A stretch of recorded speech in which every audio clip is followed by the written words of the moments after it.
नमस्कार दोस्तों, आपके साथ हूं रहमान सैफी।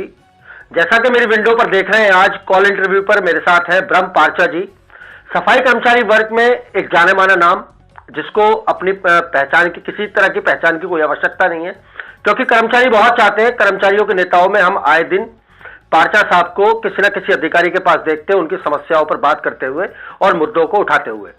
तो पार्चा साहब, आपका बहुत बहुत स्वागत है आज। नमस्कार सैफी जी, बहुत बहुत धन्यवाद आपका।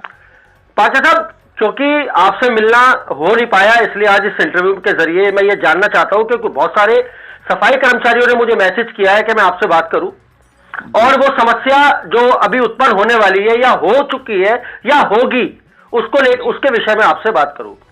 जिस तरह से हमने देखा कि अभी दिल्ली के अंदर निगम चुनाव से दिल्ली जो है फारिग हुई है, क्या लगता है जो नवनिर्वाचित निगम पार्षद अब जो बनेंगे, सीट पर बैठेंगे, कार्यभार संभालेंगे, उनके बैठने के बाद जो सफाई कर्मचारी की मांगे पिछले 15 वर्षों से, 10 वर्षों से, 7 वर्षों से, 5 वर्षों से जो अभी निलंबित पड़ी हैं, जिनको पूरा होने की कोई आशंका अभी तक नहीं नजर आ रही थी, क्या उसमें कोई आशंका अब बनेगी, या सफाई कर्मचारी अगले 5 साल भी इसी तरह से निगम पार्षद व आला अधिकारियों का मुंह ताकता हुआ रह जाएगा?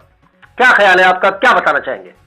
देखिए आदरणीय सैफी जी, सबसे पहले तो मैं आपके चैनल का बहुत बहुत धन्यवाद करता हूं, जो आप समय समय पर हमारे सफाई कर्मचारियों के लिए निरंतर आवाज़ें उठाते हैं और हमारे कर्मचारियों की आवाज़ें शासन और प्रशासन तक के पहुंचाने का काम करते हैं जी। उसके लिए आपका बहुत बहुत धन्यवाद सैफी जी। शुक्रिया सर, शुक्रिया। अब दूसरी बात ये कि जो निगम के अभी चुनाव फारिग हुए हैं दिल्ली में, इससे एक उम्मीद तो जगी है सफाई कर्मचारियों में कि अब जो हमें फंड के लिए हमें हमेशा परेशान होना पड़ता था पिछले 7-8 सालों से, जो चल रहा था हमारे साथ कि फंड नहीं है तो सैलरी नहीं हो पा रही है, हमारे कर्मचारी जो रिटायर हो जाते हैं उनके किसी तरह के फंड नहीं दिए जाते, जो कर्मचारी एक्सपायर हो जाते हैं उनके किसी तरह के फंड्स नहीं दिए जाते। तो इसमें कुछ उम्मीद जगी है कि सफाई कर्मचारियों का कुछ काम होगा, लेकिन थोड़ी सी इसमें अभी एक दिक्कत आ रही है। जो नए निगम पार्षद चुनकर आए हैं, ये अभी अच्छी तरह से काम को तो समझते नहीं है, जानते हैं नहीं निगम के बारे में, और ये सीधा सीधा सिर्फ अपनी तानाशाही पे उतर आए हैं, और कई जगह से कर्मचारियों की शिकायतें हमारे पास पहुंच रही हैं और हम भी कर्मचारियों के बीच में जा रहे हैं। तो निगम पार्षद तानाशाही करना शुरू कर दिया है निगम पार्षदों ने, और ये जाके कर्मचारियों को धमकाना शुरू कर रखा है इन लोगों ने, और बहुत अलग किस्म का ये लोग काम कर रहे हैं। पार्षद साहब, मैं एक सवाल और जोड़ूंगा इसी अपने एक सवाल में जी। क्या जो अभी तक निगम के अधिकारी हैं, एसआई, एएसआई, सेक्रेटरी गार्ड या जो भी संबंधित वार्ड से संबंधित जो भी अधिकारी हैं, क्या उनके रवैये में कर्मचारी को लेकर फर्क आएगा? देखिए, जो भी हमारा सैनिटेशन से संबंधित सुपरवाइजर स्टाफ है, वो कर्मचारियों को किसी भी तरीके से परेशान नहीं करता है। कर्मचारियों से उनकी ड्यूटी है कर्मचारियों से काम लेना, अपने उच्च अधिकारियों के आदेश पर उनसे काम लेते हैं, ठीक है। लेकिन अभी जो मैंने बताया, जैसे कि अभी निगम पार्षद आए हैं, ये लोग निरंतर वार्डों में जा रहे हैं और वार्डों में एसआई और सुपरवाइजर स्टाफ को इन्होंने टाइट करना शुरू कर दिया है, जबकि हमारा कर्मचारी जैसा पहले था वैसे ही अभी है। कर्मचारियों को निकम्मा बताते हैं, ये चोर बताते हैं। हमारा कर्मचारी पूरी तरह निष्ठा के साथ अपना काम कर रहा है, बिल्कुल 100% अटेंडेंस है। और लेकिन अभी एक बयान में केजरीवाल साहब ने कहा भी था कि सफाई कर्मचारियों को प्रायोरिटी दो, सफाई कर्मचारियों को उनका सम्मान करो, कर्मचारियों की जो फंड वगैरह हम समय पर तनख्वाह देंगे, अपने निगम पार्षदों को निर्देश दे रहे हैं। तो बहुत अच्छा लगा आदरणीय माननीय सीएम साहब का ये बयान सुनकर, बहुत अच्छा भी लगा जी। सर, एक बात बहुत जरूरी भी है, आपकी इसी बात से मुझे ख्याल भी आया उस बात का कि जिस तरह से निगम चुनाव से पहले दिल्ली के मुख्यमंत्री अरविंद केजरीवाल जी जगह जगह पर कहते हुए हमें सुनाई दिए कि आप दिल्ली में भी हमें जिता दीजिए, सफाई कर्मचारियों की समस्याएं सबसे पहली प्रायोरिटी पर दूर की जाएंगी।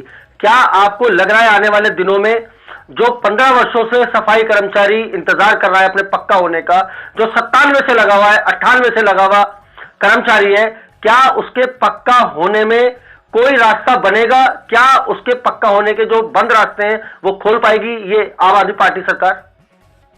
देखिए, मैं सबसे पहले आपको एक छोटी सी जानकारी, खैर आप जानते हैं बहुत कुछ, मैं फिर भी अपनी तरफ से आपको बताना चाहूंगा। जी जी, बताइए दिल्ली के बताइए। सफाई कर्मचारी और निगम के जितने भी यूनियन है हमारी काम करें, मैं उनकी तरफ से आपको बताना चाहता हूँ कि हमें जब 15-15, 20-20 साल हमारे कर्मचारियों को हो गए जो परमानेंट नहीं हुए, लेकिन ये भी सच है कि परमानेंट आज तक अगर हमें किया है तो भारतीय जनता पार्टी के निगम पार्षदों ने ही किया है, उनके मेयरों ने किया है।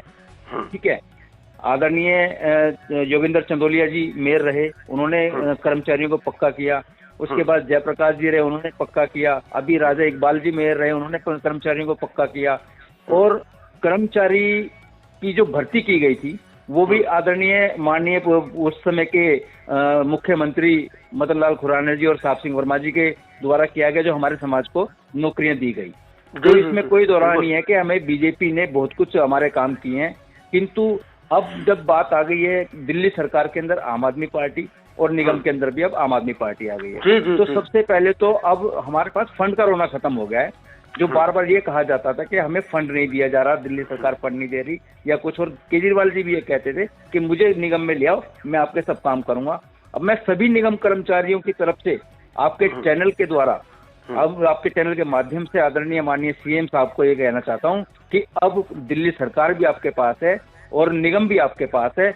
अब आप हमारे कर्मचारियों को कब पक्का करना स्टार्ट कर रहे हैं, कब हमारे कर्मचारियों के घरों में और नई नौकरियां दे रहे हैं, और जो कोरोना में जो कर्मचारी हमारे 57 कर्मचारी निगम के शहीद हुए थे, कब उनको आप 1-1 करोड़ रुपया और उनको नौकरी दे रहे हैं।